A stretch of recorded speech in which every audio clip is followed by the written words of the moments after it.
Chuka strutted into the Olive Vine Hotel in Abuja like he owned it. Fresh from Lagos, rocking a navy blue suit sharp enough to cut glass, he was in town for one thing: to seal a multi-million naira real estate contract with a group of foreign investors. This pitch would either make or break his year, maybe even his career. As he approached the reception desk, he barely noticed the woman beside him, until she spoke. "You're standing on my foot," she said coolly, without even looking up from her Bible. Chuka blinked, confused. "You should move it then." She looked at him properly for the first time and rolled her eyes. "Classic Lagos boy," he scoffed. "Judgy church girl." That was their first exchange. Warm and fuzzy, right? Things only got worse when the hotel staff, in a brilliant stroke of incompetence, mistakenly assigned them both to the same executive suite. One room, one bed, one angry business consultant, and one very unimpressed Christian retreat attendee. "You honestly expect me to sleep in the same room with a total stranger?" Amaka asked the hotel manager, arms crossed in righteous indignation. Chuka jumped in. "I should be the one complaining. I don't even share my Uber rides." After much shouting and side-eyeing, the hotel finally sorted it out. But not before they each made a mental note to avoid the other like spiritual plague. 2 days passed. Chuka was focused on his pitch, or at least trying to be. But disaster struck when, at 10:47 p.m. the night before his big presentation, his laptop crashed.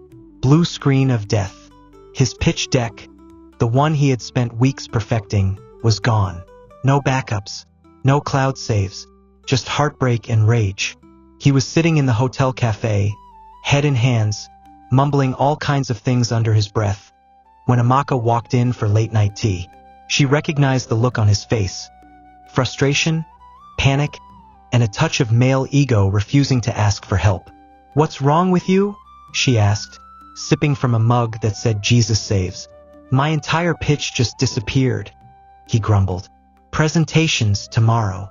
She raised an eyebrow. "Let me see." He looked at her, doubtful. "You design pitch decks?" "I design flyers for a church of 3,000 members every Sunday. If Jesus can multiply loaves and fish, I can resurrect your slides." Reluctantly, he handed her the laptop. What followed was the most unexpectedly hilarious all-nighter of his life. They sat side by side, rebuilding his presentation slide by slide. They argued over colors, laughed over typos, like when investors was autocorrected to infestors, and bonded over small things. Shared jollof rice, cold coffee, and surprisingly deep conversations. At 3:18 a.m., Amaka randomly broke into a worship song while adjusting a pie chart. Chuka groaned. "Not now, sister." She smirked. "Holy Spirit helps with focus." He shook his head, but deep down, he was enjoying her presence more than he expected. She was smart, grounded, sarcastic in the best way, and completely immune to his Lagos swagger. The next morning, just before he entered the boardroom, Amaka insisted they pray. He rolled his eyes but let her. When she held his hand and started with, "Dear Lord, please let these investors see the potential in his plan, even if his suit is too tight," he couldn't help but burst into laughter. The presentation, a total hit. The investors loved the clarity, the storytelling, and the fresh energy in the design. Chuka sealed the deal, the biggest contract of his career. But when he came out, heart pounding with victory, Amaka was gone. Checked out. No message. No goodbye. Just gone.